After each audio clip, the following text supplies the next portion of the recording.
this moment. You are not in control. I've got a job for us. A client is willing to part with a huge sum of cash if we acquire a certain object for him. Should I be flattered or worried? Maybe a bit of both. Hey, how'd you find me? Well, friendly asked for my help. Hey, I need to be back here and ready when it shows up, see? Gentlemen, I don't think that you understand the scope of what is going on here. Drake's secret will be revealed. Trust me, Cole, you will be ready. It's podcast 3 above, coming upside your head, like the baseball bat off of when Forrest Gump is swinging it. You know that Joker can't aim. He ain't got no hand-eye coordination. The bats be flying upside heads. No, we're like the cork in the bat from Sammy Sosa's last debacle. more like the steroids in the vial that are actually secretly inside his bat that he unscrews the bottom handle from. I know. Pulls that out, injects. Some That's Coke. podcast 3 above. Yeah. You're So welcome. yeah. So I mean, March 30th, Here we go. 2013. The world is gonna see another Dragon Ball movie, and for the first time, this movie is gonna be canon. Or is it? Or is it? It's like last minute Toriyama comes up at the screening. This is not canon. Yeah, he just Followed by he just like he walks in. He doesn't say a word. He walks in the exit, holds up a big sign that says "This is not canon." Walks across and walks out the other exit, and that's it. I know, and that's it. And then Damn. like you never see him again. He takes all the money and runs. It's like that's his plan was to create a series, is to create like a 400, 500 plus episode series, then charge Don't exuberantly for the last movie, and then just run with the money. But anyway, So it's the plot to destroy the Super Saiyans. yeah, that's what it is. That movie was worthless, man. I'm sorry. I've You talked saw about it? it on this podcast before. It was on the. Remember, I had GameFly at the time, and I got it was Oh, Raging yeah. Blast 2. Yeah. It was on the Blu-ray. I mean, anyway, so yeah, I know you. I did. It was cool because you get to see like the movie villains fighting everybody together. And it was like, all right. Again, we saw it. How many times did those punks come back? I know. And then It's like, and why are again. they so surprised that they come back? Frieza. And it's like It's like- Slug. He's come back 3 times. Yeah. Slug has come back. Not to mention, like every Cooler. time Goku dies, he has to go to HFIL to stop an uprising by the same people he destroyed I know. in the regular dimension. And here we go. And there we go again. But they're always like, whoa. And at the end of freaking the Boo saga, they were all rooting for Goku too. It's like, come on. Yeah. But it's Remember like- that? Yeah. But Man. then remember it was like, oh, what the heck, man? Frieza's back. And then they punch him, Yeah, it's like- one punch and he's gone. Exactly. It's like, why do you even bother? It's like a Super Saiyan could beat him. Yeah. You know this. Yeah. But actually, that just reminded me of Dragon Ball Z Budokai. Dragon Ball Z Budokai 1. Yeah. Where like Frieza, you had to add this. We'll totally get the video games at one point, ladies and gentlemen. But where you had to add you added your abilities based off of like the capsules that you would add to the Oh, person. right. That was awesome. It's It like was that materia- was a good system. It's like materia. Yeah, exactly. It was like the materia, but like so you could add the Frieza spaceship capsule to Frieza. Yeah. So like no matter what you were doing, like you would fight even if you hadn't reached final form yet. If you got beat, if you died, Mm-hmm. your life bar ran out, like the game wouldn't end. Frieza would just be laying there, and then you see a spaceship come out of the sky, teleport him up, and then teleport him back down as Mecha Frieza, and it refreshes your life, and you keep fighting. It was awesome. Yeah. It's like that's how you should do that, miss. That's how you should do it. Look at that scene in gameplay. Come on. True. But now moved away. we've moved so far away from Battle of the Gods. It's unbelievable. Well, I don't know, cause like it's so similar to everything else that Well, no, not exactly. Okay, the Battle of the Gods, we're gonna see 2 new villains that we've never seen before, ever. or that are exact archetypes of people from the cooler movies. It actually is. I mean, the first time I ever saw Bills, I thought he was like Mewtwo or something like that. Like yeah, he does look like that. Yeah, Bills is yeah, Mewtwo. I'm saying that he looks like a Pokemon. Yeah, he looks like a Pokemon. But Bills, the god of destruction, is back from his slumber. The Oracle Fish, 39 years ago, from the point where the movie starts, foretold that there was going to be the most powerful warrior in the world, and Bills have had to like fight him. Sounds like BoJack. Yeah. So like everybody in the universe, everyone's power hungry in this mother. It's like everybody wants to be the super powerful, most perfect and like person in the world. I want to be the very best. I know. Like no one ever was. But look, check this out. And this is what, remember we were talking about this before we got on the air with the podcast. Remember we were talking about, it's like, okay, let's just say Bills woke up 1 year earlier than he was supposed to wake up. He would have woken up during the Boo saga, wiped the floor with Kid Boo, and that would have been it. Yeah. You know, because he basically ruins Majin Buu, not even touching him, just using his ki energy, and then grabs Buu by the antenna, and like smacks Gohan's head together with Buu. So I mean, he's 10 times more powerful than Majin Buu. So I mean, if he would have woken up 1 year earlier, then that's it. And then it goes the same thing goes for Goku. It's like, if Goku would have become a Super Saiyan during the original Dragon Ball show, like let's say at the end he's fighting Ma Junior, and then he turns into Super Saiyan and kills that fool, or not, everything's over. Yeah, everything would have been over. And then coming into Z, the Saiyans, then Vegeta would have came to Earth, and they probably would have compensated his power level, and he would have been able to go Super Saiyan. Yeah, and then he would have gone Super Saiyan 4 way earlier.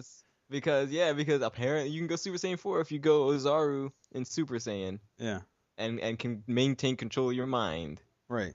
Which is total crap, because it's like, it's not even a proper transformation, man. It's just it's like I'm a big ape, but I remember like what I had for breakfast, so now I will turn into a smaller ape man with more power. It's crazy. No sense at all. It is nuts. But anyway, the big ape has like supposedly this giant blast that comes out of his mouth. Remember they used to use that a lot?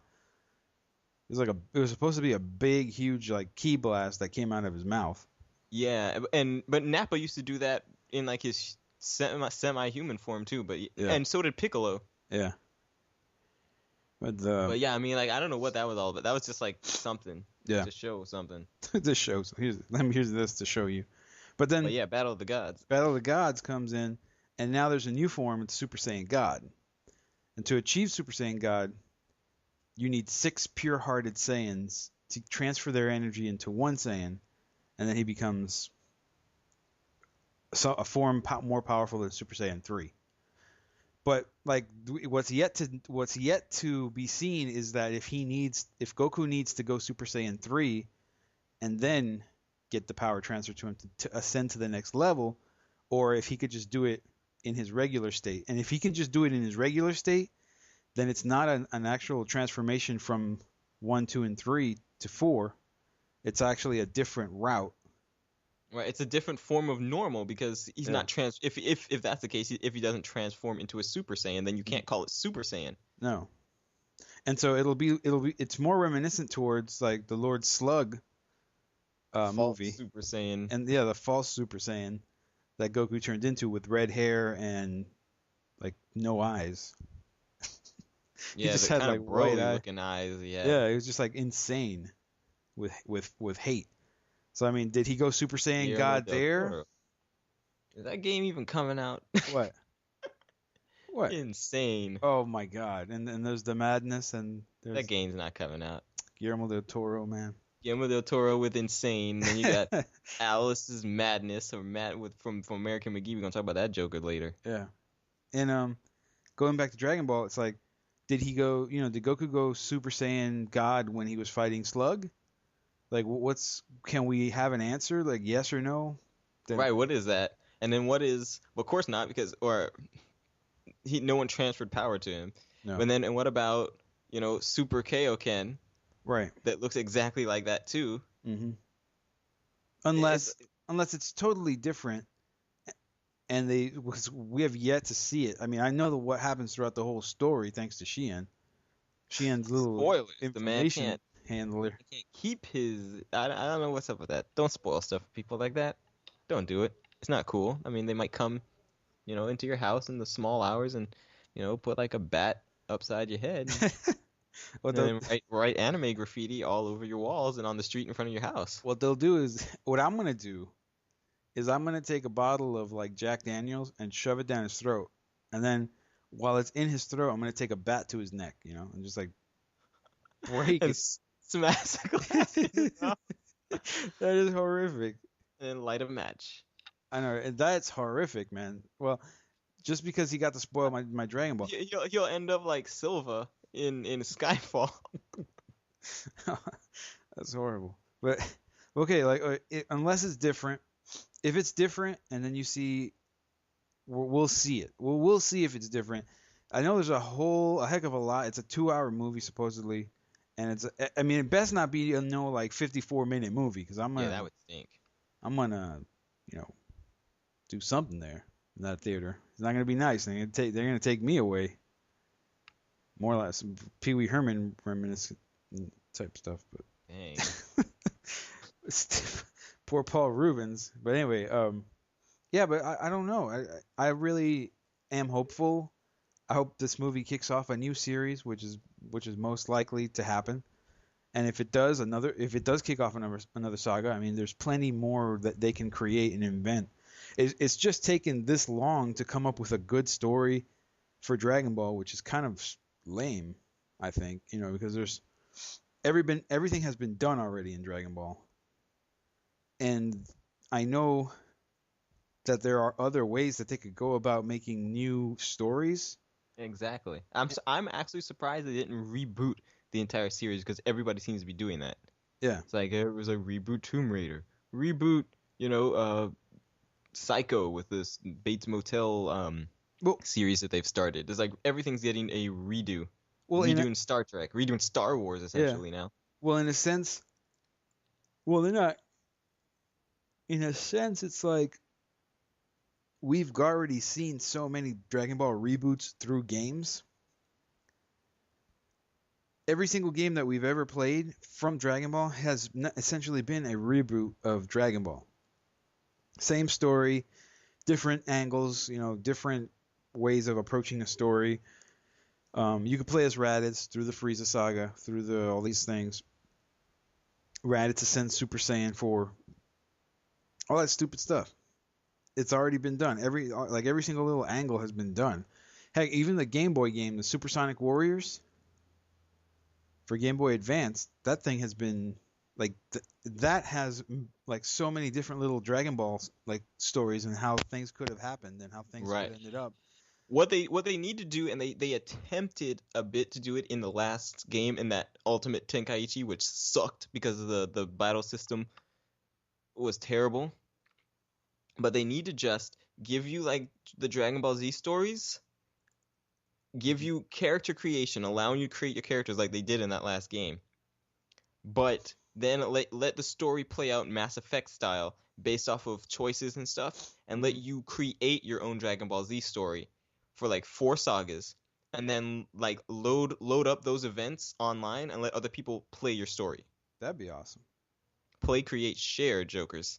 It's like Little Big Planet, but Dragon Ball Z sort of stuff. So like it's like like Mass Effect, you go through, you have your choices, and you have all your branching dialogue and all this kind of stuff, and you make different events.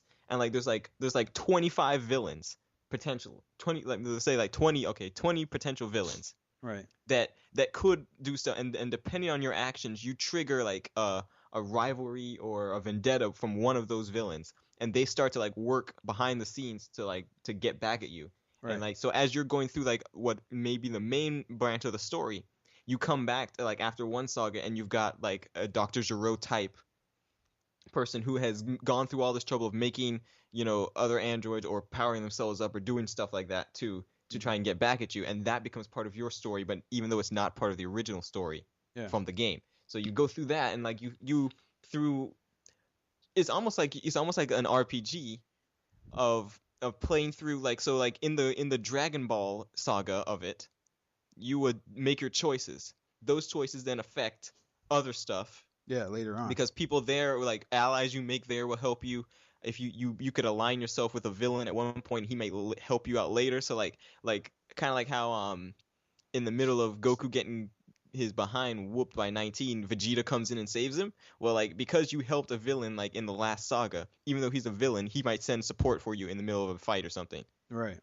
And he like that becomes totally an ally. changes the story too. Yeah. And like so like you change the story, you go through 4 sagas, and it comes to an end, and then like bam, you PlayStation 4, you hit the share button, and it goes online, and your story can now be played by other people, and they can experience what you experienced. Right. Yeah, and it doesn't have to be a long, like it doesn't have to be like 10 sagas, 5, like, whatever. Exactly. I The mean, this could replay all value, be the like replay 2 value, days, like 12 hours or something. right? The replay value can come in playing the game over and over and over again. Like have what you can do is you can have, let's say, 100 pickable characters that you can select. And let's just say on launch day, like the game launches and it's like half of that, and then the rest are all DLC that you can just add on. So it's like 50 characters you could pick. And then once you pick your main character and then you pick 2 supporting characters, then everybody else is just like randomly mixed into the story. And at certain points you find them, like you said, like there's one saga. The first saga is the Dragon Ball saga. And that one is where you make all your decisions and all your choices. So like during finding the Dragon Balls, you have to fight someone is randomly selected to be the villain, and then you have to fight them, or you have to like conquer them, or do whatever task that you have to do assigned to get to the certain Dragon Ball that you want to find. And if along the way you'll meet other characters, and if you choose to party with them, or you choose to have them in your group, they'll be allies. And then if during the time that you're like having dialogue with them, if you can have choices with the dialogue, like you said, like in Mass Effect, and the more negative stuff you get with somebody, they'll get like ticked off and end up leaving your party. Well, then that can be saved, and later on, they could build up, and then each character can have good form, evil form, and a neutral form. Right. To be selected, not selected by you, but selected by the AI. As far Exactly. as like, Yeah. the story And goes. they can have like their personalities. They can have like personality algorithms so that they'll be more prone to certain types of behavior based off of what's happening. So like if you could be, it's almost like Infamous. Like you just decide to be good or evil, and like so they're with you on your party, and they see you do something like you're just like la la la, I'm a good guy, blah blah blah. And then one time you just decide to destroy a civilian town, and they're like, what the heck? And those jokers turn on you. Right. And then like whatever characters come from that village are the ones who will like turn into the evil characters, or depending on like what you do in the rest of the story, you can change the basically like the way the game plays just through the first saga. And then the second saga you'll see people coming back like, what the heck? And then you have other choices to make. And then finally, by the end of it, you'll already know, like by the last saga, you'll know who your friends are and who your enemies are. Right. Or there could be like a surprise jerk who I waited for from the beginning because you killed my family when you did this, and it's like what the heck? This dude's like, I don't even remember doing that, and it's like, and it shows you like a clip, like in a flashback, it shows like the video of you destroying their town, or like in the middle of a fight while you were fighting somebody else, you inadvertently like blew up a building that his mother and father happened to be in. Mm-hmm. And like somebody comes back for revenge, or because you helped out a particular alien race, Mm-hmm. like they decided to like use whatever abilities they had to support you, and like then like so like at the end like you're in trouble and like you get a gift of like 10 sensu beans, or they decide to use whatever powers they have to try to assist you, or to try to like bring back like one of your party members that died or something. Yeah. Like we owe you a favor or something. So I mean, it's an interesting concept that could be done in the Dragon Ball Z world. Yeah, it could be. And I think actually with the power of next gen consoles, with the extra RAM, they can actually do those sort of things by adding those algorithms for the AI. So the AI could actually be unpredictable like that. Yeah. Well, like I said, like make the game short, but make it replayable. So instead of spending all your time on length, spend all your time on quality, concentrate on each character as much as you can. And I mean, and then later on, like you could use DLC to add another saga. Exactly. Yeah. Another 4 sagas later on. But you just keep working on the AI, work on the mechanics, work on the fighting, work on like everything, make sure everything's good. And even if it's not in the Dragon Ball saga, it's a good concept for any type of game. And then of course the game has the natural staples of online battle and versus games and tournament and that kind of stuff. So like that'll keep everyone else like occupied, even if they're not playing through like the elaborate story. So it'll be like a 2D fighter type game, like the original Tenkaichis, and then it'll just be with the story mode. Well, it doesn't have to be 2D. It could even be 3D because that's how they did the Tenkaichis. They were 3D. You could kind of fly around the world. Oh, right. And like lock on and stuff. But I mean, it just wouldn't be just the story. There's also the versus tag battle and all that kind of stuff. So that because it's a Dragon Ball Z, it's essentially a fighting game, but with good story and some RPG elements to it. So you could do all of that kind of stuff. So that even if someone's not, replaying the story, there's still a lot of game to still be played. Yeah, it sounds like a great idea. But they also with the new movie that's coming out, there's also now new games that are going to be coming out based on the 3 new playable characters: Whis, Bills, and Super Saiyan God, Goku. Yeah, and like when you think of it, now you could, going back to the game for just for a second, it's like if you do that, having a little bit of knowledge of like where you can do that from other players too, like from communicating online with other players, knowing that like you could trigger a specific boss by doing specific actions earlier in the game than you would normally encounter them. Mm-hmm. You can try and like fight, like just as an example, this wouldn't be the exact example, but like if you knew where Majin Buu was buried, you could go and like attempt to dig him up and fight him early. Yeah. But that sort of thing is just like, well, and by that you also change, because a lot of games and a lot of RPGs used to let you do that. Like there's certain bosses that you could still go and fight like way before you're supposed to. Mm-hmm. And if you win, you get like big rewards and stuff. Yeah. Like I felt like I did that with Final Fantasy VII when That's exactly what I was thinking. when I fought the snake, the Midgar Solemn. I was like intent on beating him. I didn't want to pass. Other people would get the chocobo, the chocobo, and they would just like cross the swamp, and that's it. But I was like, I'm not punking out. And plus, he gives one of the best enemy skills as far as I'm concerned. Beta is well, Beta is, what's the other one? Trine. Yeah. Trine is another great one. Yeah, I got both of them. Yeah, I think those are the two best. I guess I mean like Magic Breath is okay, but yeah, I think definitely Trine and Beta are staples to be used. And I was before you get summons. Yeah, and I felt really good after I beat him first. So you're saying, so you're proposing that the Dragon Ball game that you were talking about would be set in with the original Dragon Ball story, like you could play it as is. No, actually, I didn't want that. I just wanted to use that as an example for the Majin Buu thing. But yeah, I don't, cause then we're playing through the game that we played through forever. Yeah.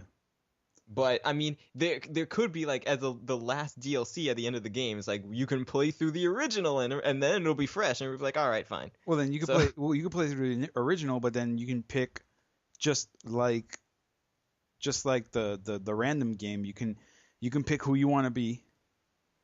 Like you can pick who you want to be. Vegeta. You pick Vegeta as your main character, and then you pick 2 support characters. You could pick like Goku and someone else, or like another character. And then play through the story, and it'll start you off at the Saiyan Saga with Vegeta, or earlier. And then from there, you can choose what to do, and then you can end up having to fight Majin Buu from the beginning. And then you can end up fighting Goku as the evil, like Goku becomes evil because you killed Chi-Chi or something. You know, it's like you can you can do anything you want. But then yeah, I mean, it could have been massive programming. Well, not really. I mean, it's all about the AI and what the AI will let you do, and just having the branching dialogue and branching story. it's not as hard as it sounds. I mean, it would be like massive. I'm talking like maybe like a 3 to 4 year game, easy to make, you know. Yeah. But it's not like impossible. It could be done. Yeah. And Well, then, as you say, if they keep adding on to it with DLC as opposed to trying to do all of it all at once. Yeah. Well, if they could do like if games like Civilization and SimCity and all that could be done, I'm sure that if they put their mind to it and not want to if they don't want to make another mindless fighting game based on Dragon Ball, which I probably doubt that they would want to divert from the path that seems to get more money. Because remember when they made Dragon Ball World for PS2, where it was like a free roaming world, you could go around, do whatever. People criticized it so much. Yeah, I don't know why. They made it look like it was crap compared to Tenkaichi. Yeah, I don't know. It wasn't that bad though. No. But you know how people are. People are weird. But then I was, I'd say that right now I am more hyped up for Dragon Ball than I am for Metal Gear. And any game at this point. I'm just like, at this point, I've looked at all my video games and I've been just like disgusted. And the disgust comes from just the people talking garbage. Like this guy from American McGee? Yeah, from Alice Nightmare or whatever. Oh my God. But it's like, yeah, he's got to come and talk all this crap about. But this is like late breaking news, like right now as we're happening. Apparently, Limbo, that game that used to be Xbox exclusive that came to PlayStation, is coming to the Vita, and it's going to be awesome. Because like, have you played the demo of Limbo? Yeah. That is a fun game. Like Yeah. it's the little puzzle thing, and like it's really morbid, and if you don't do it, you die in horrific ways, and his head rolls, all that kind of stuff. It's awesome. Yeah. But coming to Vita, I don't know. I mean, so let me see. I don't know. Apparently, they're also working on a new game, but there's no release date mentioned, but obviously I would imagine it's gonna come out before like E3, so like I'm looking like June. But yeah, American McGee, this crackhead, he's got to come out and gotta say something, like, because one, I'm pretty sure because no one was talking about American McGee ever, Right. you know, for the last 2 to 3 years. I actually forgot about the Alice franchise. I've only seldom played the demo and really didn't like it at all. Just because it was stupid. When you look at it now, That's Alice it. looks a lot like Elizabeth from BioShock Infinite. I know. I think there should be a little, now that he said all that garbage, there should be like a little kind of like a copyright investigation. Yeah, but actually Alice was established before that BioShock, so it's kind of interesting on Ken Levine's part. But anyway, this guy said this specifically, and I quote, "I didn't see anything meaningful in the consoles, so meh. It's nice that they're moving towards what looks like more developer-friendly hardware and indie-friendly distribution. It remains to be seen if the appearance matches reality. Overall, I think this generation of consoles will struggle painfully against the momentum of mobile and online games we're seeing globally." And his specific words towards the controller, he said that he wanted to see more control innovation from Sony. So his grade that he gives the PS4 is meh. Oh my God. The grade that I give him in life is meh, because like I've never played any of your games. But I know, right? Let me give American McGee its proper review. Meh. meh. It's like, meh. Alice is. Ugh, I don't have nothing. I know, right? But like, where did you come from to come and say that? Like, I'm pretty sure that he's just mad because Sony didn't like consult him personally the way they did Tim Schafer and a lot of the other developers directly on input for the architecture of PS4 and what they wanted to see and all that kind of stuff. Oh yeah, because I forgot about him. Because he was developing games for had like 2 Microsoft. games. Like, what is he doing? I mean, Yeah, you're not some big. I remember when the first Alice game came out for PC. I think it was back in Yeah, it was back in like the 19. I was about to say the 1900s. Woo! We're going back to the dark ages. I know, right? Awesome game. then. No, it was back in 1998, I think, for PC. The first time I heard about Alice. Yeah, it was around that time when like 64 was out and all that crap. It I per think the internet, maybe I per the might be internet, wrong. the original Alice release date was October 2000. October 2000? Correct, sir. Yeah. So around 98 is when I It was started on hearing about Mac, that on garbage. PlayStation 3, on Xbox 360. For What? real? No, it got ported, but it was originally for PC first. Yeah, I mean it was. It released on PC October 2nd, 2000. Yeah. So just before PS2 launched. Right. Right. Like a month and a half before. And then it was And on then later- Xbox. Yeah, then later it looks like in 2011 ports were made for 360 and for PS3. Same game though. I don't think it was a different game. I think it was the same game. But it wasn't as Like Alice Adventures in Wonderland and Through the Looking Glass. Like how many things has this dude made? But these aren't games. Those are based off of books. Oh god. So Anyway, it's like okay, the game comes out around 2000, and then in 98 I was hearing about the game. Back then, you can say that he took the influences that he got off of he took the influences of the games that he saw like on 64, like Mario 64, Banjo-Kazooie, Donkey Kong Country, all this stuff where it's like a third-person platform type game. yeah.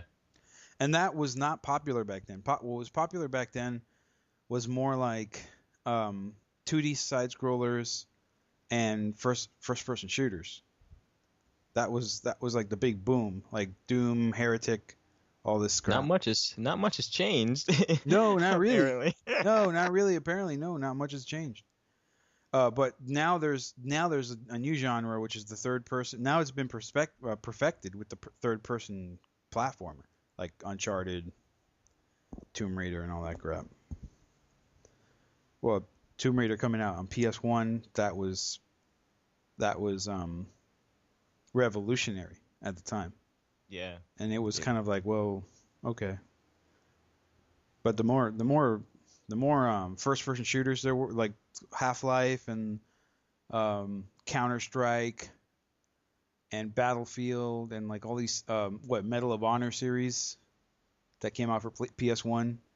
Mm-hmm. All that stuff was that first person shooter was Yeah, that was the big one.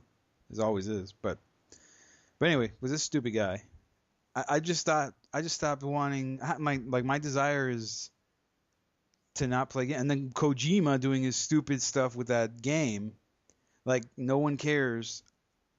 No one cares about your stupid bandaged faced punk boyfriend. I mean, no one cares. No one cares about that. Yeah, I mean it is a lot, and it's kind of like, okay, well that's interesting, but it's kind of just like just announce the blasted game. We already know. You're only really fooling yourselves. Yeah, at and this point. remember the last interview with Jeff Keighley? Yeah, he's where- like, I can't tell you that, and it's like, come on, Come man. on. What you call him over to the place for have an interview for? If Yeah. you're gonna tell him nothing, but show him like 4 or 5 screenshots. Right, and then he goes, "Hey, I noticed that at the bottom of the screenshot it says the Fox engine on there." And he's like, wait, what? Wait, what? And it stops. And then like a couple days later, like Kojima, who had been like, if you follow Kojima on Twitter, like all he talked about is what he eats, particularly for lunch. Yeah. And it's like always pictures of where he's eating at lunch, blah blah blah. Yeah, he all his tweeted a lavish, picture his lavish lifestyle that we have afforded him with all these games. for real, except for that one time when he was over at Naughty Dog, I which know. is interesting. That I mean, like it's not. I'm sure he just goes and visits people whenever, but it was interesting. He was over at Naughty Dog because of their abilities to get stuff running Mhm. on like and get the best out of PS3 and perhaps PS4, because I'm sure there's an Uncharted 4 that just will be announced at E3. So like maybe he went to them for like programming advice. But so that was like the only thing we really saw pictures of. They gave him like a special bundle for Uncharted 3 and stuff. But we remember that. But he recently, days after that Jeff Keighley interview with Joram or Jokum, whoever he was, bandage dude face, Mhm. toilet face, look like he got TP'd by like 8-year-olds. But after that, Kojima tweeted a picture I guess from his office, Mhm. and in the background on the screen was like the Phantom Pain logo was on his, on his screen. I was like, it is like Kojima's involved with Phantom Pain, like we already didn't know. I It's know, like, right? dude, just quit playing. Nobody's stupid enough. You showed us the trailer at the game. What was that thing called? The VGAs last year. Yeah, and it was Or this clearly year, I think Snake. last year, right? It's obviously right. It's obviously Metal Gear. It's I mean, either yeah. that or you need to be like suing somebody because I know, right? it's like your game. So we know that's what it is. We already know that Ground Zeroes is coming out, and it's not Ground Zeroes. Right. And almost every Metal Gear Solid game since the first one has had a prefix. You know, it's been Metal Gear Solid Peace Walker, or Metal Gear Solid 2 Sons of Liberty, or Metal Gear Solid 3 Snake Eater, or Metal Gear Solid 4 Guns of the Patriots. Now, for some reason, Ground Zeroes doesn't have that. But Ground Zeroes is kind of be along the lines of Peace Walker. Right. But for a numbered Metal Gear Solid game, Metal Gear Solid 5, obviously the Phantom Pain. All right. It is Metal Gear Solid 5. Yeah, you know Kojima be playing around. It is. So I mean, like, Because Metal Gear Solid 5, if you look at it, like they did, remember they did that thing where Metal Gear Solid 5 fit exactly on top? Absolutely, yeah. So it's that's what it is. Yeah. And they just decided to move away from, I guess, like by creating that Moby Dick Studios, they could kind of you know, it's because you know some people pay attention to what the actual people are doing, what the actual developers are doing at like headquarters and stuff. And like, you know, they're always watching like the patent office to see if Sony patents this or if the ESRB is rated this or that. But when they start doing stuff like really, really covertly, like for example, Drive Club, the thing they showed at the PlayStation meeting last month. Can you believe that was over a month ago? I can't believe it. It was that they said, Evolution Studios said, that was like the first thing we did, even before we made MotorStorm. We patented that, we trademarked that name because we wanted to make this game. So like, it could have been like, sometimes they do stuff and it's so far out from when we actually hear about the finished product that we don't even remember. So like, they went ahead and made this second studio. Nobody paid it any attention, and they've been making the game probably for the last 2 years at least, obviously on next gen hardware. Right. And now here we're gonna get Metal Gear Solid 5, the Phantom Pain. Will it be exclusive? Even timed exclusive to PlayStation? Man, that would be only a dream come true. It would be, but mind this. The Metal Gear Solid HD collection did come out multi-platform. It did come out on 360, which is a problem. Well, the only thing is that, okay, but the only reason why they did was because those games have already been licensed on the Xbox hardware before, and they've been licensed on other platforms already. Peace Walker was the only exception because it was a game that was on PSP. Yeah, on PSP, and it was a handheld. So I mean, Metal Gear Solid 4 hasn't seen its face put on the Xbox, and but obviously there's an exclusivity there. But when you look at Revengeance not really having anything to do with Kojima so much. Yeah. I wonder if I'm wondering about this. Is this the return? Will this generation bring the return of third-party exclusives? Because the rumors are that Final Fantasy 15, which was formerly Versus 13, will be PlayStation exclusive to PS4. Well, PlayStation needs exclusives. PlayStation does need exclusives. A new Metal Gear will probably sell some units. Yeah. That's an heck, it didn't. I bought the PS3 just for Metal Gear 4. Solid 4, yeah. So yeah, it's not like it's not gonna happen. But I mean, I'm wondering, could Sony swing that deal? I don't know. You know, or could they even do a Microsoft and get some time, at least get it timed exclusive on PS4 for like a year? Yeah. Well, I would rather have it be exclusive. Period. Like no other console can have. Well, yeah, but for that to happen, that's gonna be a serious money. because Well, when you think about it, they're gonna want their game everywhere true. because these are gonna have these systems are gonna have the lowest install base because they're just launching. There's no way you're not gonna have 20 million people to sell this game to, Mm. if Phantom Pain comes out in the first 6 to 8 months of Mm. this console's life. Mm. So yeah, okay. So say PlayStation sells 10 million in the first 8 months, and Xbox sells 10 million in the first 8 months. Then they want it on both so they can get the most sales as opposed to just one. Unless Sony digs deep and pays for it somehow. But here, this also goes back to what I was saying earlier off air about how Sony's development environment is so good that I think some developers will want to make games for them first. Mhm. And judging by Microsoft's development environment, as described by the creator of Retro City Rampage and by Jonathan Blow, the creator of Witness and Braid, Mhm. it sounds like it would actually be quicker for them to get stuff out on PlayStation 4 than it might be on Xbox, just because of how Microsoft is doing things. Yeah. So there may even be, it's like remember, this is what Jonathan Blow said on the PlayStation meeting thing at the PS4 announce event. He said that in the release window, Witness will be exclusive to the PlayStation 4. Mhm. It will be a default. It's going to be a default exclusive or a default timed exclusive because PlayStation certification is faster than Xbox. So he's like, the game is going to be done on PlayStation long before it will be done on Xbox. So it's going to be exclusive to the PlayStation 4 until I get the Xbox version out. Right. So by that same token, if these big game companies like Kojima may not want, if they choose to, they could probably get the game out 6 months before. And then it becomes a question of, will Microsoft pay them enough to make them wait and hold off on both versions until both versions are ready, or will they not care enough and then PlayStation is like, yep, go ahead, release it, and it'll be a timed exclusive for us. True.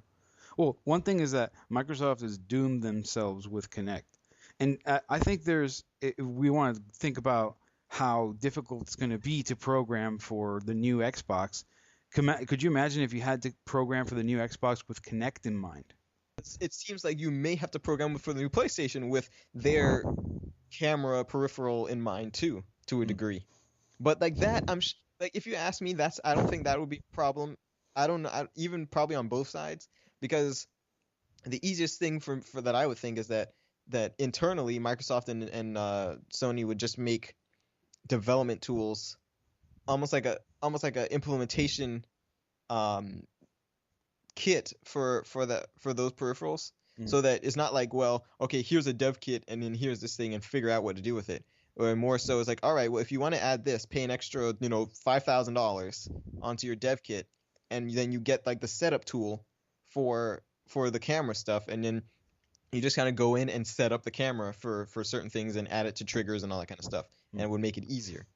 But that's just my thinking. That doesn't mean that's what's going to happen. Well, see, the consumer's going to buy the bundle with the not. It's not going to be an add-on anymore. It's going to be part of the system, basically. Exactly, it's part of the system. So it's does that necessary mean to play? Required? But it's like it's always going to be up to the developers what to use and what not to use.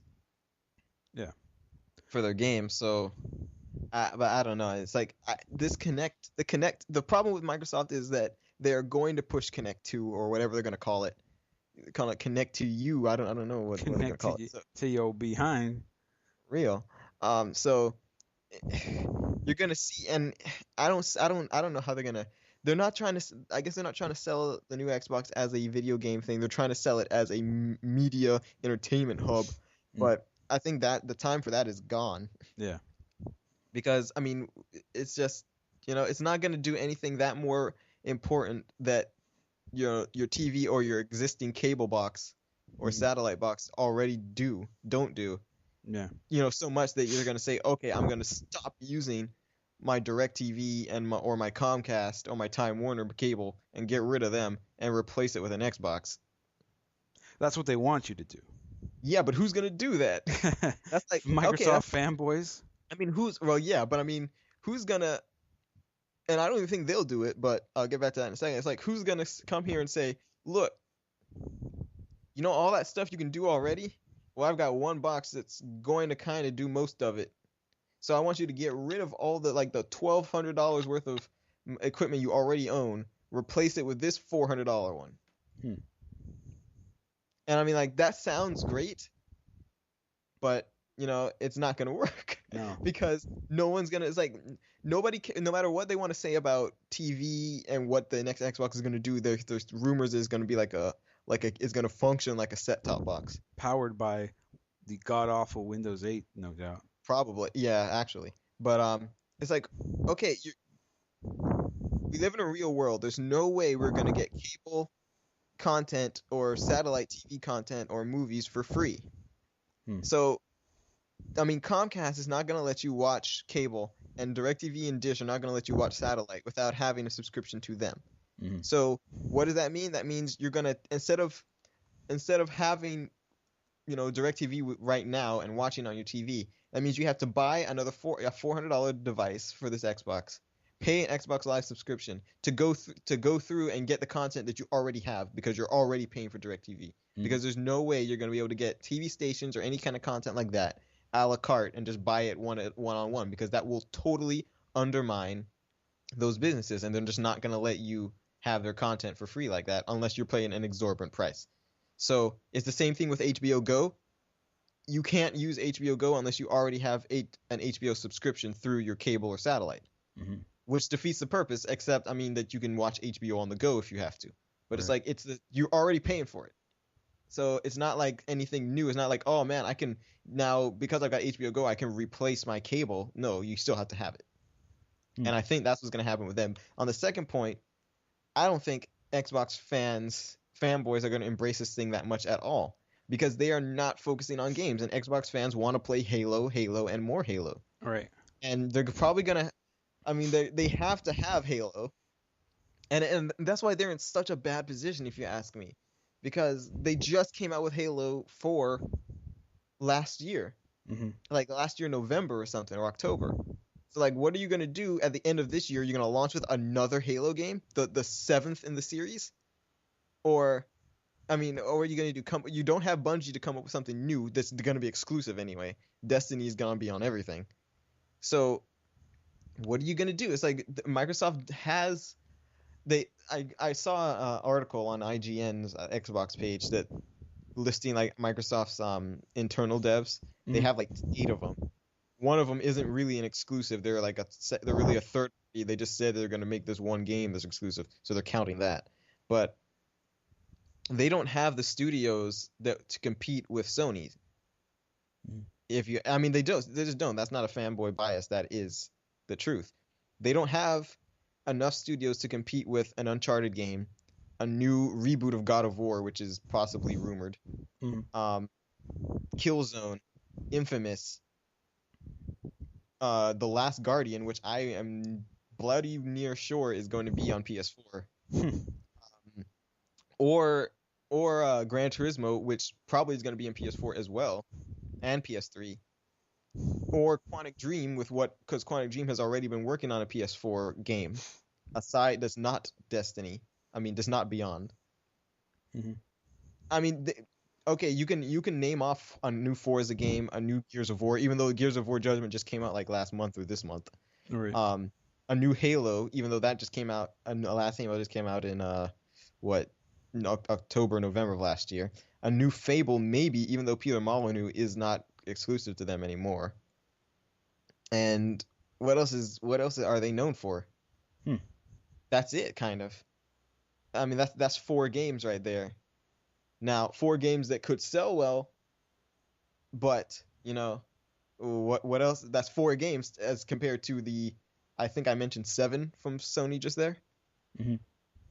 And Sony actually has 12 studios that Shuhei Yoshida said all 12 studios are working on PS4 games, and that's not counting third party. That's not counting the Versus turned 15 Final Fantasy that's going to be exclusive apparently. That's not counting the new Call of Duty that's going to be for both, and that's not counting anything else. So I don't know what Xbox is going to do in terms of, games, because they just don't have the games there, if you ask me.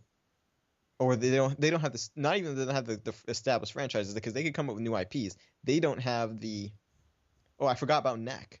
Knack? I forgot about Knack, which is Right, that's the new game from that's from the guy who kind of created and worked on Crash Bandicoot and Ratchet and Clank. So he's going to be there. So like we don't know, they don't have, in my opinion, they don't have the studios and the talented studios to do that. And even if they did, what are they going to make? Because they're Microsoft, they can only make 3 to 4 genres that their fan base will accept. Racers from Forza, third-person cover shooters from Gears of War, and first-person shooters from Halo, and then first-person shooters from Halo again. So, what are they going to do? Are they going to come out with a Little Big Planet type game? Do you think that the Xbox fan base will accept that? I don't know. So I mean, what are they going to do? I don't know, which makes watching them almost more interesting than Sony. But it's true. But let's see. Speaking about free, remember that time I told you that there was going to be free internet? I know, right? Yeah. I know we were talking. I know we were talking about like all this stuff with Knack and stuff. But you did mention something about there's never going to be free. Remember that time we were talking? We were like, there's never going to be free internet. And I told you one day there's probably going to be a free internet service, and you're like, no way, it's never going to happen. Well, there's a company called Freedom Pop. You go to freedompop.com, and you can sign up for. Of course, you have to buy the modem, and it's totally like 4G access. But they give you there is a 1 gigabyte a month for free service, and for a mobile device, they'll give you a mobile dongle which can connect up to 4G. You get 500 megabytes a month for free. So as long as you stay within the 1 gig a month, then it's free. So that's not bad. Yeah. I mean that would work for just like general web surfing, but yeah, like if you just want to web surf, and if you just check your Facebook and check your email and you don't do anything else but that, the 1 gigabyte a month is plenty. And let's say you got let's say you want to download a movie 1 month, you just splurge 1 month and download a movie or download something. Don't check the internet ever again. Yeah, for the whole for another 30 days, and that's when everything's gonna happen. Like there's gonna be like a bombing somewhere. I know. Someone's gonna like send you an email saying like I think you're the father of my child. And like all this kind of stuff is gonna happen in that 1 month that you can't check your email. I know, right? You can't check your email. They got a court order against you for that same month. Like, man, they're coming. They found out that store. We left our fingerprints in that store we robbed when we were in high school, and they're coming for us, man. Run. And no, the email doesn't get through. Because you can check your email. For real. But hey, free internet, got to take it where it comes. Take it where it comes. You have to buy the device, the wireless dongle, which is a USB dongle that connects up to your laptop or whatever device that can accept USB internet, is great. I mean, it'll be great for somebody who just wants to have internet on the go, already has internet at home, but just wants to have like an extra 500 megabytes wherever they go, for a mini notebook or something, like a netbook or something like that. Yeah, that could work with Chromebook or all them things that pretty much just only surfing the internet on. Yeah, and you can also buy a battery-powered Wi-Fi access thing. So for those of you who have PS Vita, you can take it on the go and have free. Because nobody's using the 3G plans. No. But anyway, I've never used it. The only reason that I don't feel like I made a mistake version, right? buying a 3G version is because of the GPS that's in it.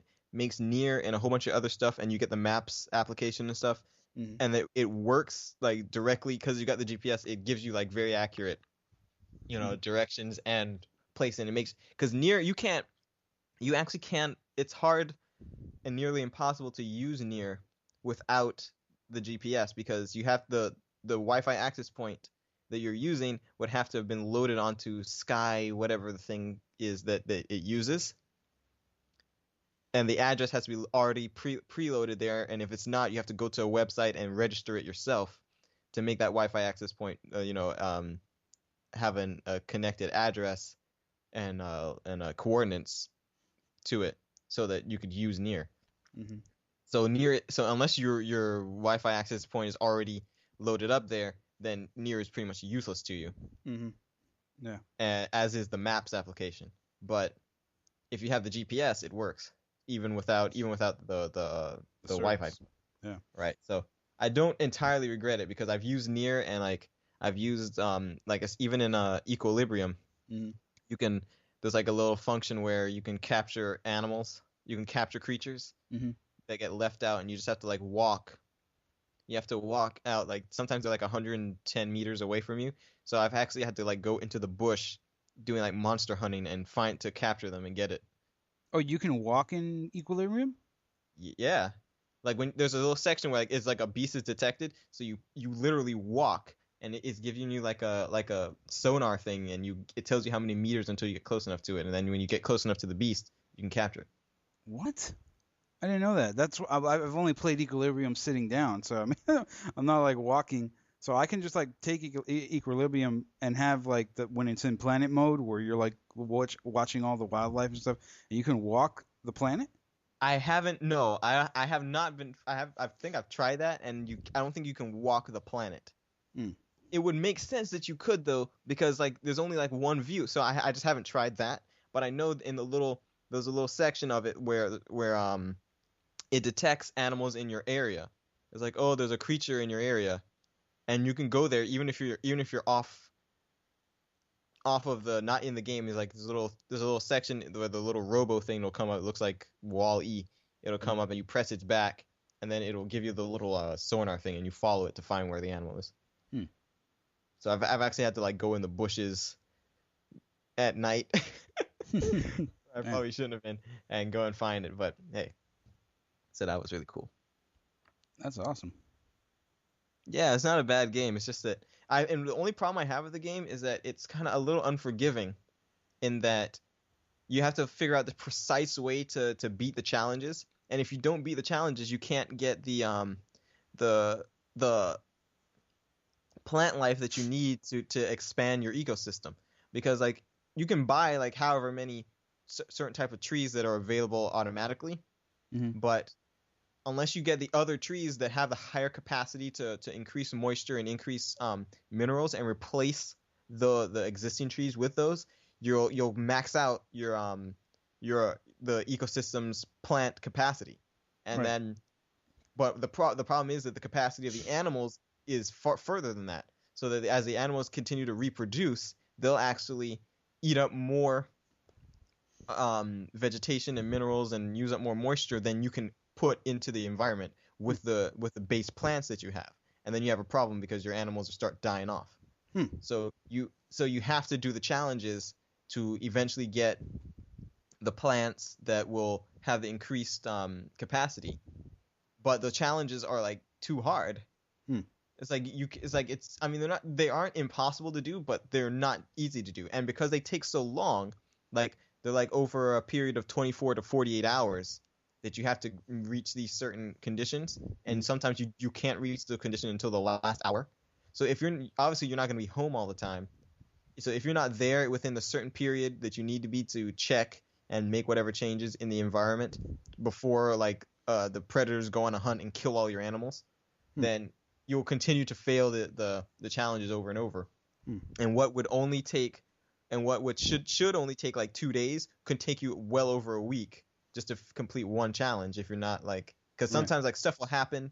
Like there's like one where you're supposed to reach get your animals up to a certain level, one particular species, but like in the meantime there's other species in the environment that will prey on them and eat them at a certain time, and the game does tell you like, the next hunt is in 4 hours and 7 minutes. But you're waiting to for your animals to get to the right point where they're going to reproduce, because it'll tell you the next birth will be in so many hours. So you got to get them to this point. So you have like a small window of maybe like 20 minutes before the hunt starts where you can do and add in another animal to make up for the one that's going to be eaten and all that kind of stuff. And if you miss that window, you end up failing the whole thing eventually, and then you have to start all over. Man. So it ends up taking a long time if you don't get it right the first time. Crazy. So I've been And if playing you Tekken 6. don't, It's just no brainer game. Just fight, kick, punch. It's all in the mind. dang. So, but that's messed up, man. That's too complicated for me. See, I've gotten to the point where I've been turned into just like a mindless button masher, and expect perfect effects, like and expect things to happen instantly at a touch of a button. I think we've been way too babied and way too pampered in as far as like the casual games are concerned, and all this stuff that's been flooding the market nowadays. Pretty much. Because I don't want to do all that stuff that you just said. Exactly, and that's why I haven't really played the game in weeks either. Because like after a while, I just got to the point I was like, I don't want to do this. And then I was playing Sly Cooper, and then so when I finished with that, I was kind of like done. I was like, I don't want to go back in here and do this for a while and then fall asleep and not wake up at 2 a.m, which is the right time for me to do this thing, and then I miss it. So I'm like, yeah, whatever. So I'm sure if I was to go back into Ecolibrium right now, my entire environment must be bone dry. It must be like all the plants are like red and dead, and I'm sure like there's like 1 or 2 of the like 25 animals I had in there that's still alive. Well, that's why they're like, before you start the challenges, make sure that you're gonna finish the game or something like that. Well, they didn't tell you that. The problem was, so I just went like a fool, continued to add in animals, not realizing that I would max out the capacity of the plants before I max out the capacity of the animals. So I got the ecosystem balanced at 100%, but I've maxed out the capacity of plants. And if the plants are maxed out, they are what provide the mineral and the food and the moisture for the animals. So, but the problem is the animals will keep reproducing. So like after like maybe like 7-8 days, they have reproduced to a point where there's not enough food and water for them. So they're just gonna start dying off. So the plants don't reproduce. No, the plants don't reproduce. That's the flaw in the whole game. Well, yeah, but you can't. Plants won't reproduce on their own. Naturally, actually they would. Yeah. What do you mean they don't? It would be over like so many years, and this thing like it does actually like this is more of over a period of days when stuff happens. Oh. Okay. So like it would take too long for a plant to grow. But they've got the right variety of plants. There's like probably like maybe like 12 different types of plants there, and you only have access to like 2 to 3 of them at the beginning. Mm-hmm. But the only way to get the other plants is through doing challenges. You can buy some of the other stuff. You can buy a pack and get like a random two animals or 2 something like that. But the plants I can't seem to buy. So the only way to get the plants seems to be through the challenges. Because there's even like an auction section of it where I can auction off an animal or an item that I have and set the price, and other players can bid on it on PSN. And I've sold some stuff that way to get points to use in the game, but no one's selling plants. I don't think you can sell plants. So that's where the problem comes in it for me. I see. Yeah, and I got a trophy at Wake Up Club this morning. Oh, did I haven't used Wake Up Club since like after 2 weeks after it came out, which is terrible. Why? Because I stopped using that because I stopped using it to wake me up. It was like it got not because I had a problem with it. It was just that my the time I had to wake up kept changing, and like sometimes like I didn't know if I'm working there today or not, so they had to call me for work. So I'm like, I'm not gonna set my alarm clock to wake me up at 4 a.m. if I'm not even gonna be going to work at 4 a.m. So like I stopped using it, man, and then I haven't turned on Vita in like 2 or 3 weeks. Wake Up Club is kind of like the answer to life with PlayStation in a way now. In a sense, it's not the complete embodiment of life with PlayStation where you're in a community contributing to the research of genomes and stuff. It's more like a community wake up club It's more like a community thing where everybody has, it gives you it gives you a tool to use, like an alarm clock for your PS Vita, but then the incentive is that everyone online can join in and be part of your wake up routine. So like basically you're waking up in a room full of people. Wake up, like man. a horror story. Yeah. like the horror, like the Holocaust. I know, right? Wake up in a room full of refugees or Wake something. up, wake up, wake up.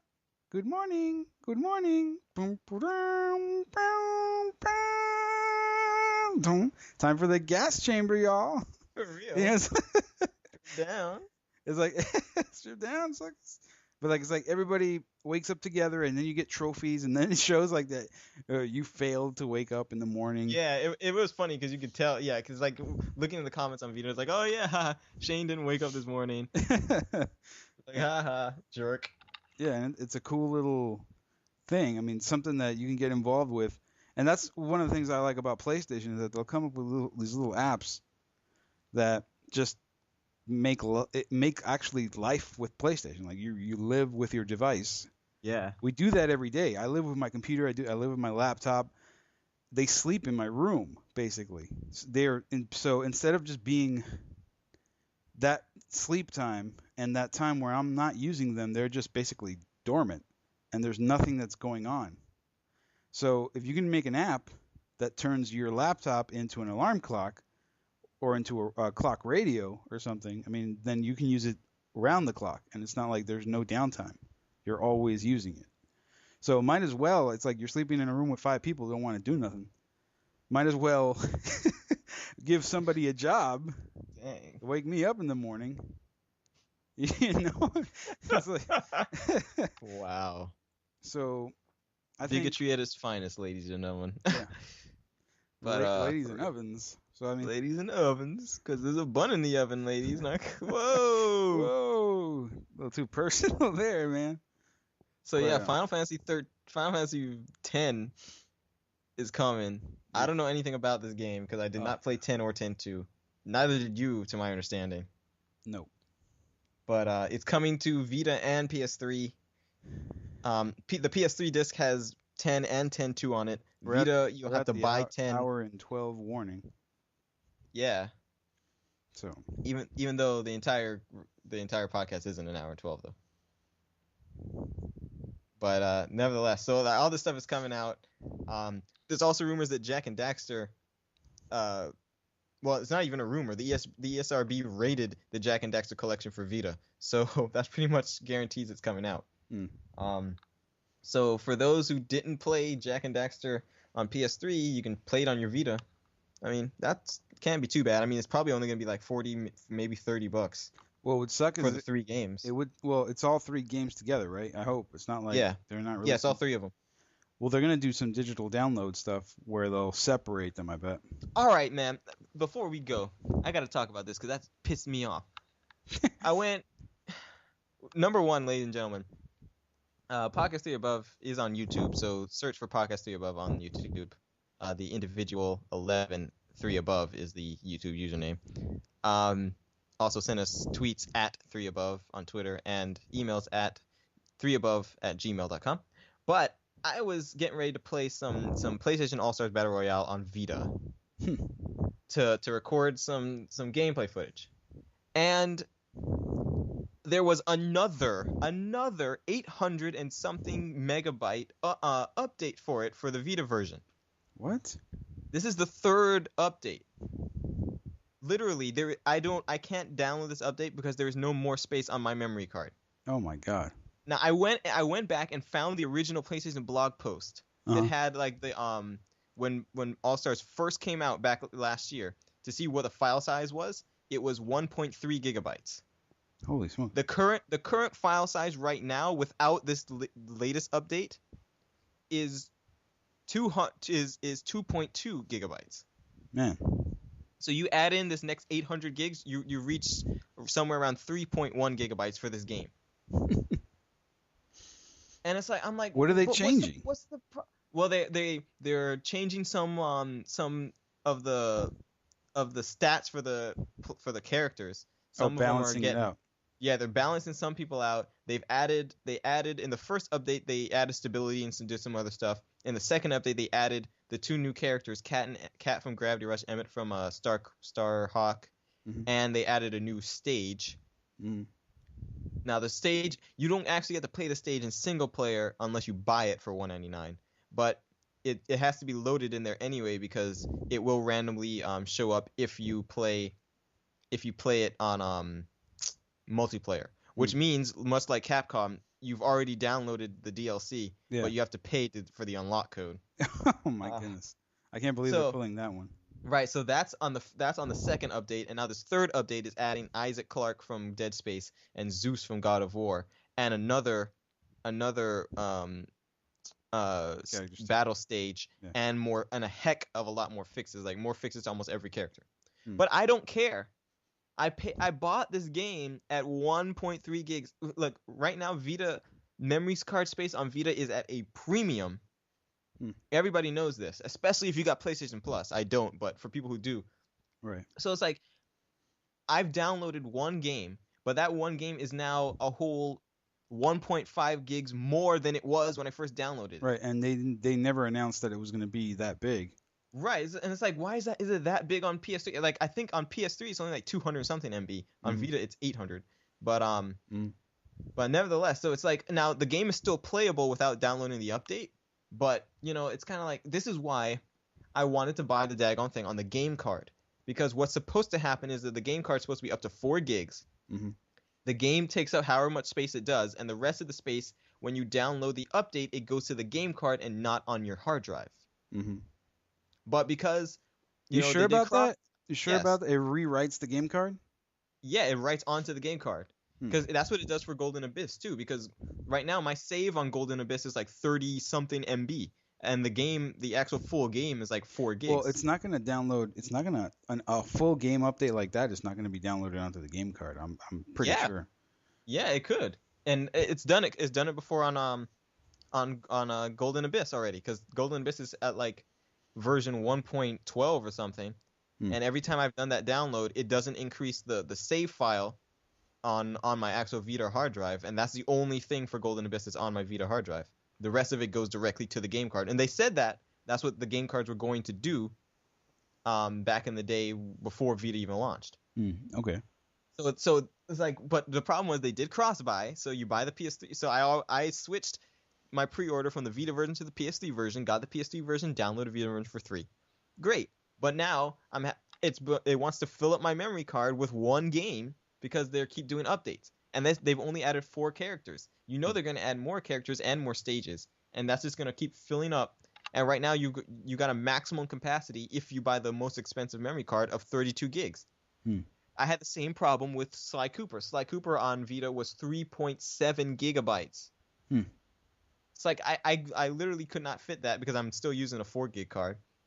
I had to wipe my entire Vita to put that one game on. I did it.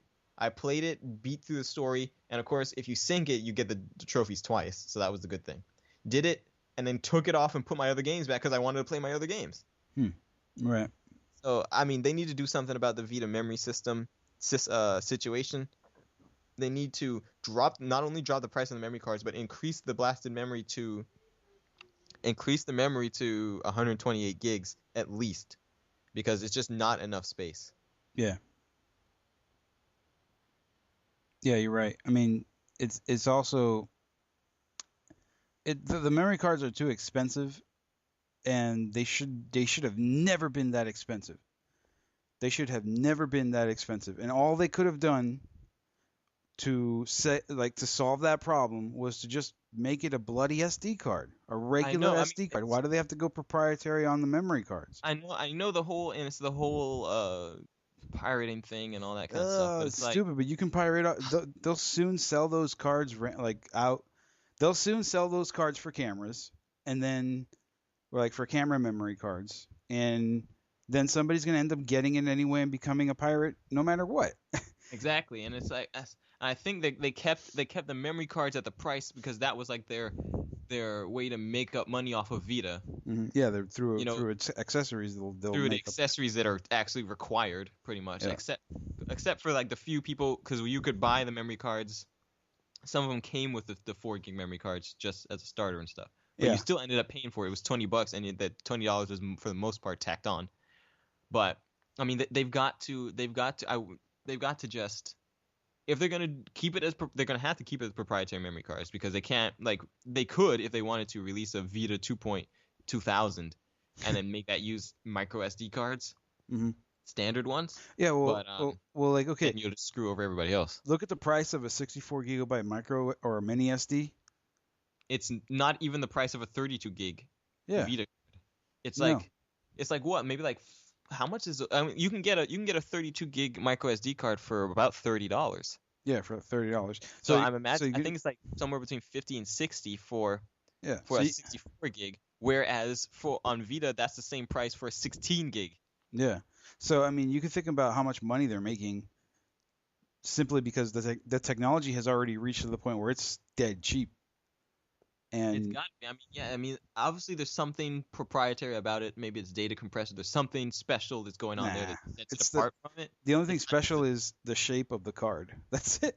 Sucks, because then we're just getting ripped off. Yeah, it's all it is. All it is the shape of the card. That's the only thing special I about don't care what it's made of. It could be made of, planet Telesite, kryptonite. I don't care. it. It's Just drop the freaking price and increase the memory capacity, because 32 gigs, no matter what the price, is still not enough when you're getting one free game a month from PlayStation Plus, and the games are 2 to 3 gigs large. well, I have a 64 gigabyte memory card, and I have installed every free game that has come out. There's no 64 gigabyte Vita card.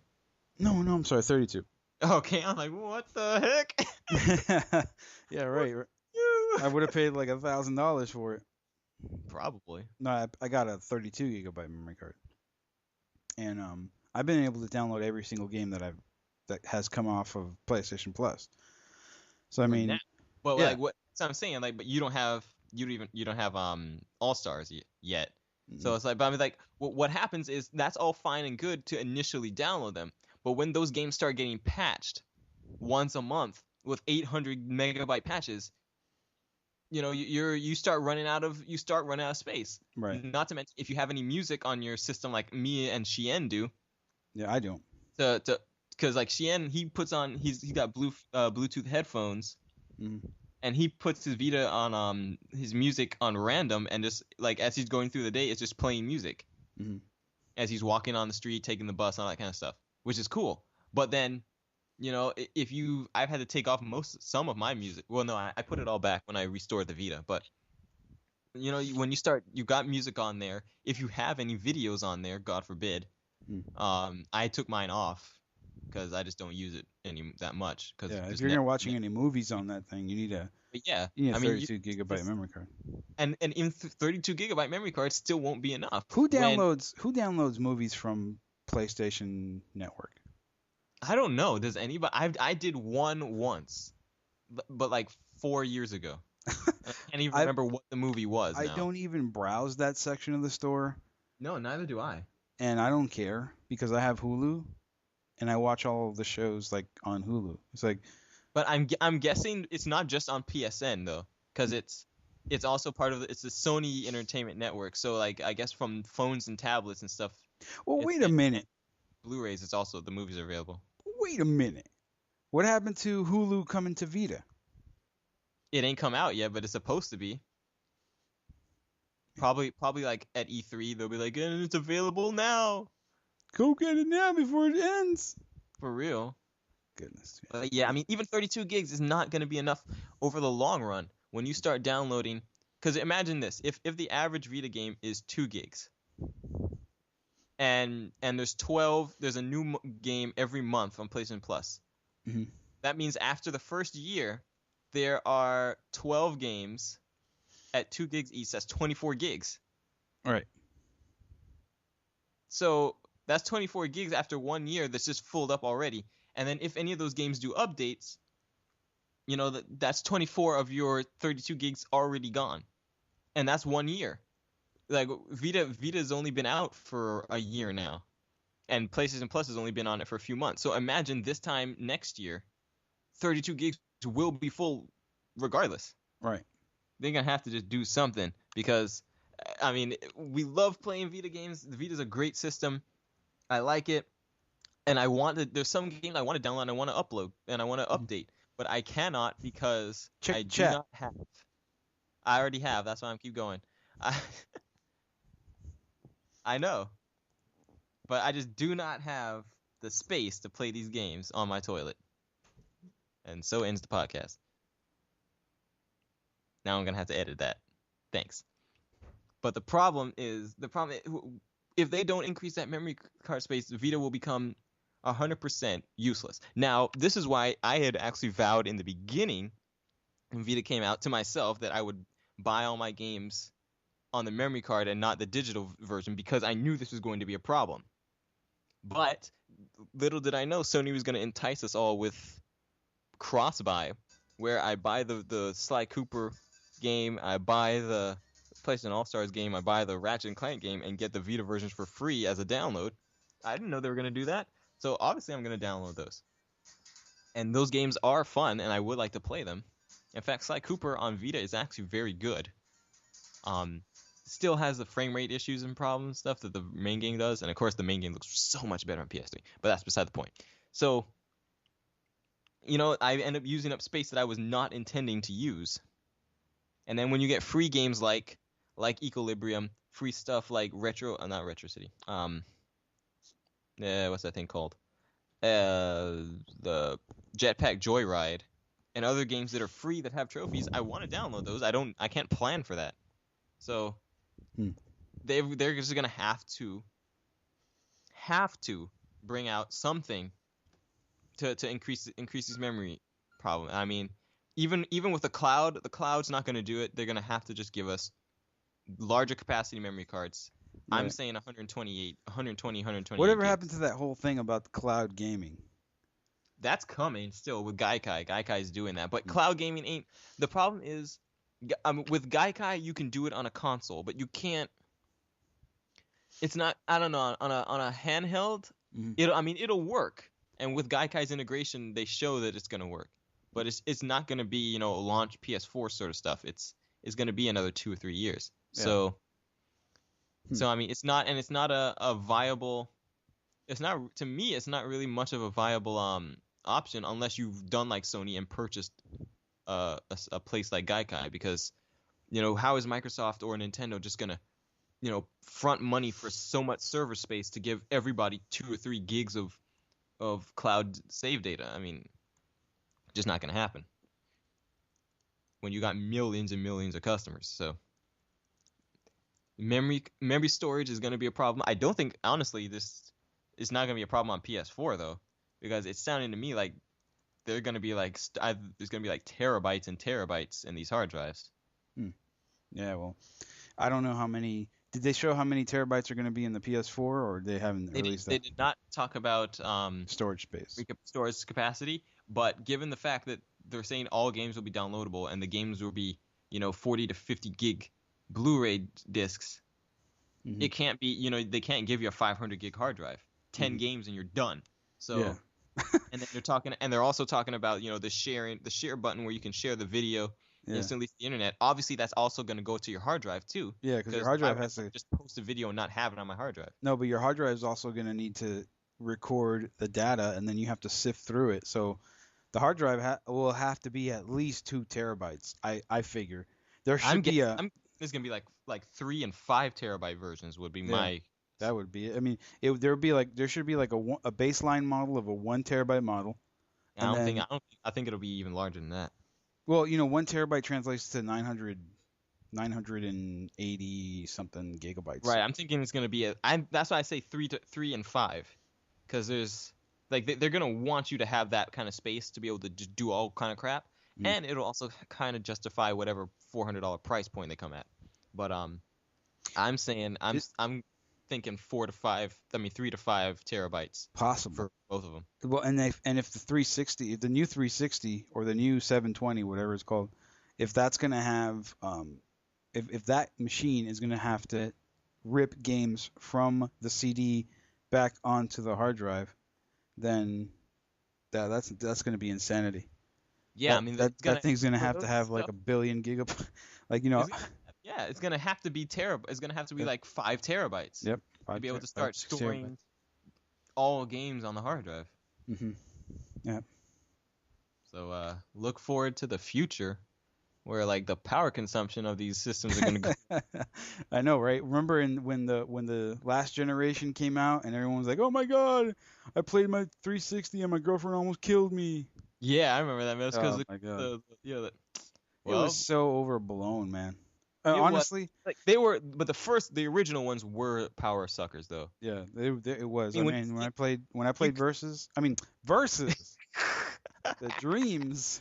The dream. When I played 13, when I was playing Uncharted 2, Yeah. it was madness. My power bill jumped a good 10% that month just for playing Uncharted 2 for like not even the full month. I played it only maybe 2 weeks straight every day, and yeah, it jumped. Yeah, it would because the original PS3 was big and heavy and had a big old fan Mm-hmm. and created a lot of heat. So like that and the original 360. I mean, when you think about it, that the first Slim was 3 times less, power consumed than the original PS3. Mm-hmm. That thing was pulling a lot. And then the current Super Slim is like I think like not half, but like a good like a third of the power of the current PS3 as well. Mm-hmm. So like compared to the new current PS3 compared to the first PS3, those things sucked so much power. But that's gonna happen, Right. Nothing you can do about it, and that's nothing you can do about it. For real. Anyway. And with that, the curtain call. Curtain call. Remember Last the call. MASH? Dang. The mask. Yeah, so we mash. Now. Look forward to more sound effects coming to the podcast soon. Yeah. And hopefully we don't get like taken down because of it. Yeah, we gotta put the mash back.